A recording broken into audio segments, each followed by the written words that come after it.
Shalom, Bapak Ibu Saudara-saudara sekalian yang saya kasihi di dalam Yesus Kristus. Selamat berjumpa kembali dalam acara Bible Study hari ini. Senang sekali kita bisa sama-sama berkumpul kembali untuk kita sama-sama merenungkan apa makna dari firman Tuhan yang akan disampaikan hari ini. Untuk itu mari kita siapkan hati kita masuk di dalam hadirat Tuhan dan kita mau cari wajahnya lebih lagi. Mari Tuhan.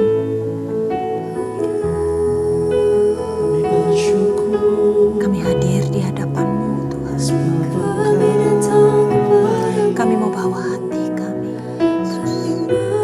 Terima kasih setiap anugerah kasih setia-Mu. Terima kasih. Kami datang kepada-Mu. Aku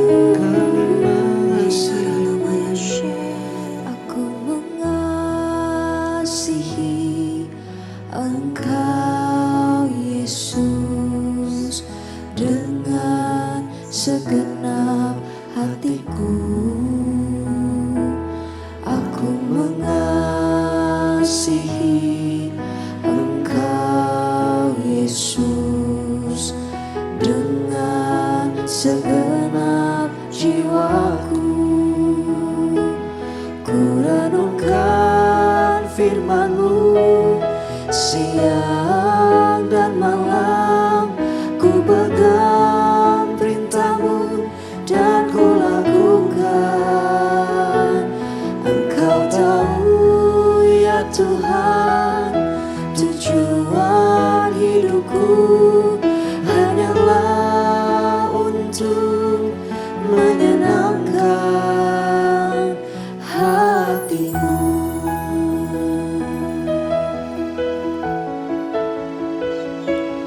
Aku mengasihi Engkau Yesus dengan segenap hatiku. Aku mengasihi Engkau Yesus dengan segenap jiwaku. Ku renungkan firman-Mu siang dan malam. Ku pegang perintah-Mu dan ku lakukan.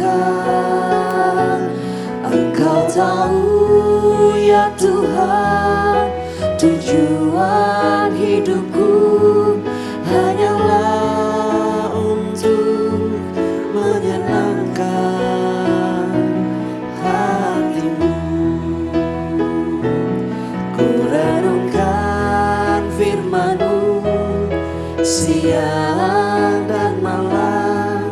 Ku pegang perintah-Mu dan ku lakukan.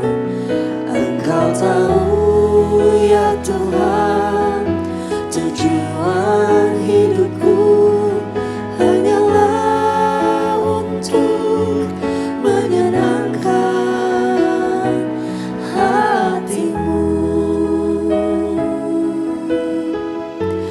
Menyenangkan hati-Mu, menyenangkan hati-Mu. Kami mau terus menyenangkan hati-Mu. Oh Tuhan, kami mau terus mengenal Engkau.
ku serahkan hatiku,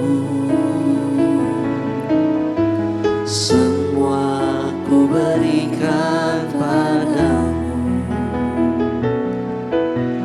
Kuduskan hingga tulus selalu,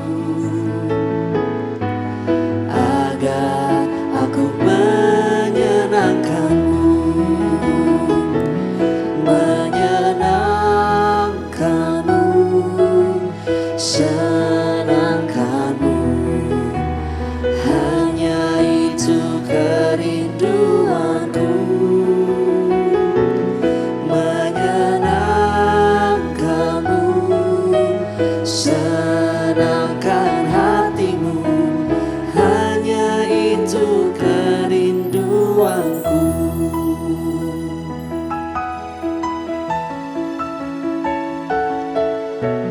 Tuhan, ku mau menyenangkanmu. Tuhan, bentuklah hati ini jadi bejana untuk hormat-Mu, cemerlang bagai emas murni. Tuhan, ku serahkan hatiku, semua ku berikan padamu. Kuduskan hingga tulus selalu,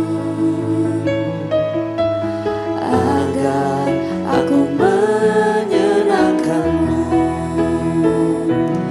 menyenangkanmu, senangkanmu. Hanya itu kerinduanku, menyenangkanmu, senangkan hatimu. Hanya itu kerinduanku, menyenangkanmu, senangkanmu. Hanya itu kerinduanku, menyenangkanmu, senangkan hatimu. Hanya itu kerinduanku, menyenangkanmu, senangkanmu. Hanya itu kerinduanku, menyenangkanmu, senangkan hatimu. Hanya itu kerinduanku.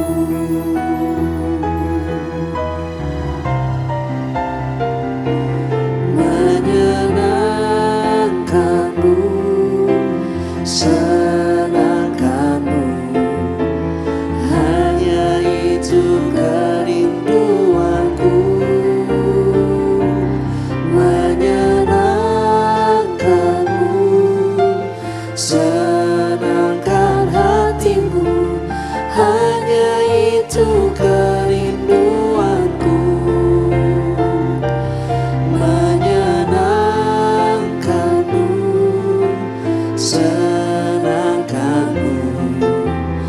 Hanya itu kerinduanku, menyenangkanmu, senangkan hatimu. Hanya itu kerinduanku, hanya itu kerinduanku, hanya itu kerinduanku.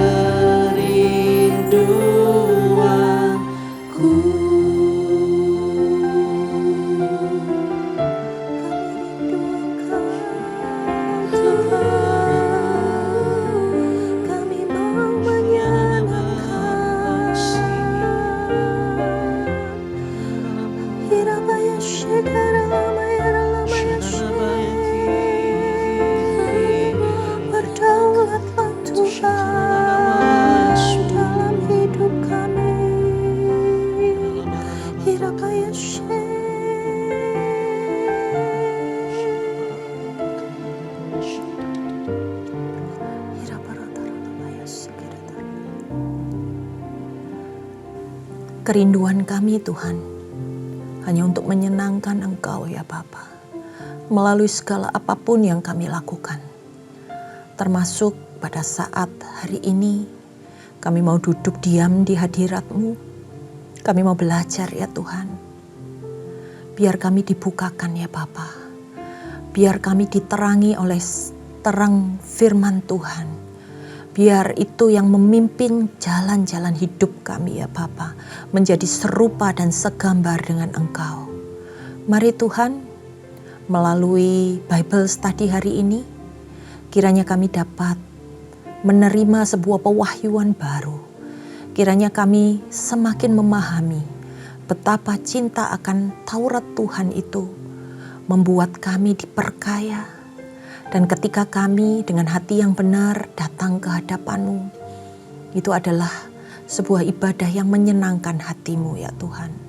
Mari Roh Kudus terangi hati dan pikiran kami, juga Kau pakai hamba-Mu untuk bisa menjelaskan segala sesuatu yang hendak Tuhan nyatakan melalui ayat firman Tuhan hari ini. Kami serahkan seluruhnya hanya di dalam nama Tuhan Yesus. Haleluya. Amin. Oke, mari kita sekarang sama-sama siapkan Alkitab kita. Kita akan membahas dari kitab Nehemia kembali di dalam pasalnya yang ke-8. Kalau kita lihat perikopnya adalah pembacaan kitab hukum Hari Raya Pondok Daun. Nah, saudara-saudara, perikop ini lumayan spesial karena ditulis di dalam kitab Nehemia, tetapi menceritakan Ezra yang ada pada zaman yang bersamaan. Bagaimana di dalam kitab ini kita nanti akan melihat Ezra membacakan kitab Taurat Musa di tengah bangsa Israel pada hari itu. Kita baca di dalam ayat yang pertama. Ketika tiba bulan yang ke-7, sedang orang Israel telah menetap di kota-kotanya. Tadi pembangunan pembangunan di dalam kota Yerusalem, pembangunan tembok sudah selesai dan mereka sudah ada di dalam rumah masing-masing. Nah, dikatakan pada bulan ke-7. Bulan ke-7 itu biasanya di sana dirayakan perayaan bulan baru di dalam kalender Yahudi, di mana waktunya antara sekitar pertengahan bulan September sampai pertengahan bulan Oktober. Nah, kemudian yang di ayat selanjutnya, maka serentak berkumpullah seluruh rakyat di halaman di depan pintu gerbang air. Mereka meminta kepada Ezra, ahli kitab itu, supaya ia membaca kitab Taurat Musa, yakni kitab hukum yang diberikan Tuhan kepada Israel. Lagi pada hari pertama bulan yang ke-7 ini, Imam Ezra membawa kitab Taurat itu di hadapan jemaah, yakni baik laki-laki maupun perempuan dan setiap orang yang dapat mendengar dan mengerti. Nah, tempatnya di mana? Tadi dikatakan di pintu gerbang air. Pintu gerbang air ini letaknya di area luar dari bait suci, di mana areanya cukup luas sehingga bisa menampung banyak orang yang berkumpul pada waktu itu. Dan siapa Ezra? Ezra ini dikatakan di sini sebagai ahli kitab. Dia mempelajari kitab Taurat Musa pada zaman pembuangan di Babel. Nah, pada saat pembuangan itu sebenarnya mereka sudah nggak melakukan ibadah, saudara-saudara. Waktu mereka dibuang itu, mereka sudah tidak melakukan rutinitas ibadah. Tetapi mereka mengikuti cara-cara orang Babilonia. Karena mereka ada di bangsa lain. Tapi hidup Ezra ini berbeda. Ezra ini adalah orang yang disiapkan oleh Tuhan secara khusus. Di mana dia tetap belajar Taurat Tuhan di tengah pembuangannya. Dia tetap menyimpan kitab-kitab yang Tuhan sampaikan. Nah, mereka ada di dalam pembuangan Babel itu sekitar 70 tahun. Nah, itu kemungkinan dalam penghitungan 1 kali generasi. Di mana orang-orang yang masuk di dalam pembuangan Babel itu kemungkinan ada beberapa yang memiliki pengalaman atau pengertian tentang ibadah yang sebelumnya mereka lakukan di bangsa Israel. Dan bagaimana mereka sudah mendengar Taurat Tuhan. Tapi kemungkinan juga orang-orang tersebut sudah meninggal pada masa pembuangan itu. Jadi sudah berbeda generasinya. Tapi Ezra ini adalah seorang imam, saudara-saudara. Dia tetap memelihara dan mempelajari Taurat Tuhan. Sekalipun bukan di tempat bangsanya sendiri. Nah, di sini dikatakan bertepatan dengan tahun baru. Dan kebetulan dibacakanlah kitab Taurat Tuhan tersebut. Nah, di sini kita bisa melihat ada suatu aktivitas di mana ada sebuah perkumpulan, sebuah komunitas yang baru. Mereka datang berkumpul ke sebuah tempat, yaitu di pelataran bait suci, dan mereka mendengar pembacaan hukum Taurat itu. Kemudian kita lihat saudara-saudara di ayat yang selanjutnya, kita baca di ayat yang keempat. Ia membacakan beberapa bagian daripada kitab itu di halaman di depan pintu gerbang air. Dari pagi sampai tengah hari di hadapan laki-laki dan perempuan dan semua orang yang dapat mengerti. Dengan penuh perhatian, seluruh umat mendengarkan pembacaan kitab Taurat itu. Ezra, ahli kitab itu, berdiri di atas mimbar kayu yang dibuat untuk peristiwa itu. Di sisi sebelah kanan berdiri Matika, Sema, Anaya, Uria, Hilkia, Maasea. Sedang di sebelah kirinya Pedaya, Misael, Malkia, Hisum, Hasbadana, Zakaria, Mesulam. Lalu Ezra membuka kitab itu di depan mata seluruh umat. Karena ia berdiri lebih tinggi dari semua orang itu. Pada waktu ia membuka kitab itu, semua orang bangkit berdiri. Nah, perhatikan saudara-saudara. Ketika Ezra membuka gulungan kitab itu, pada waktu itu kitab ini ditulis dalam sebuah gulungan, yaitu sebuah kertas lembaran panjang dari papirus. Kemudian untuk mengemasnya mereka digulung dan diikat dengan sebuah tali. Perhatikan bagaimana mereka bangsa Israel begitu menghormati hukum Taurat, hukum yang Tuhan berikan. Posisi mereka ketika kitab itu hendak dibuka, mereka semua bangkit berdiri. Nah, di sini kita melihat sebuah sikap menghormati Tuhan ketika firman Tuhan itu dibacakan. Nah, kita lihat di ayat yang ke-7. Lalu Ezra memuji Tuhan Allah yang Maha Besar, dan semua orang menyambut dengan amin, amin. Sambil mengangkat tangan, kemudian mereka berlutut dan sujud menyembah kepada Tuhan dengan muka sampai ke tanah. Juga Yesua, Bani, Serebia, Yamin, Akub, Sabetai, Hodia, Maasea, Kelita, Asaria, Yosabat, Hanan, Pelaya, yang adalah orang-orang Lewi, mengajarkan Taurat itu kepada orang-orang itu. Sementara orang-orang itu berdiri di tempatnya, bagian-bagian daripada kitab itu, yakni Taurat Allah, dibacakan dengan jelas, dengan memberi keterangan-keterangan sehingga pembacaannya dimengerti. Lalu Nehemia, yakni kepala daerah itu, dan Imam Ezra, ahli Alkitab itu, dan orang-orang Lewi yang mengajar orang-orang itu berkata kepada mereka semua, hari ini adalah hari kudus bagi Tuhan Allahmu. Janganlah kamu berduka cita dan menangis. Karena semua orang itu menangis ketika mereka mendengar kalimat-kalimat Taurat itu. Jadi hukum Taurat itu ditulis dalam bahasa Ibrani. Tetapi pada saat itu banyak orang Yahudi yang sudah tidak lagi memahami bahasa Ibrani. Jadi orang-orang Lewi yang ada di sana berusaha untuk menerjemahkan atau membantu menerangkan apa yang dibacakan ahli kitab Ezra ini ke dalam bahasa Aram, bahasa yang mereka ada di dalam kehidupan sehari-hari mereka. Dan ketika mereka paham, ketika mereka menyadari isi kitab tersebut, dan mereka tahu bagaimana kehidupan mereka telah menyimpang dari semua ajaran Tuhan, Maka pada saat itu dikatakan mereka menangis karena mereka tahu selama ini mereka tidak mentaati hukum Taurat. Kita baca di ayat yang selanjutnya. Lalu berkatalah ia kepada mereka, pergilah kamu, makanlah sedap-sedapan dan minumlah minuman manis, dan kirimkanlah sebagian kepada mereka yang tidak sedia apa-apa. Karena hari ini adalah kudus bagi Tuhan kita. Jangan kamu bersusah hati, sebab sukacita karena Tuhan itu adalah perlindunganmu.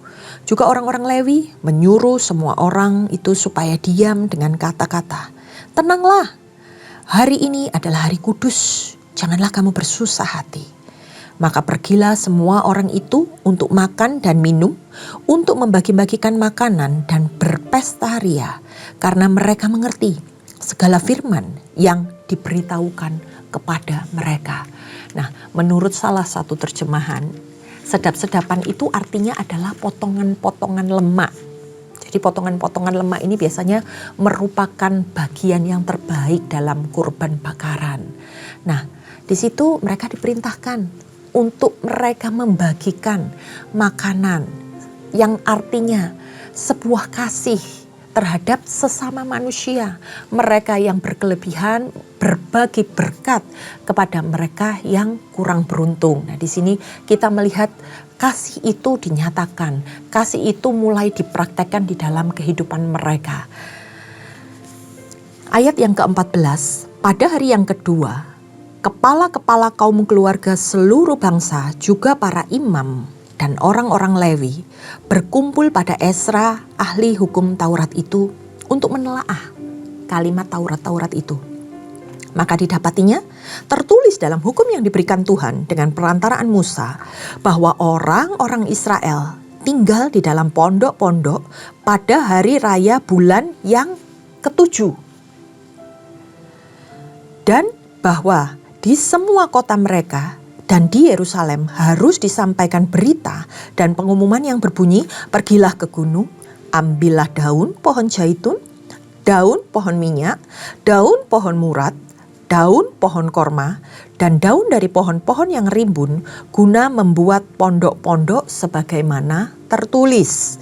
Maka pergilah orang-orang mengambil daun-daun itu, lalu membuat pondok-pondok masing-masing di atas atap rumahnya, di pekarangan rumahnya, juga di pelataran rumah Allah, di lapangan pintu gerbang air, dan di lapangan pintu gerbang Efraim.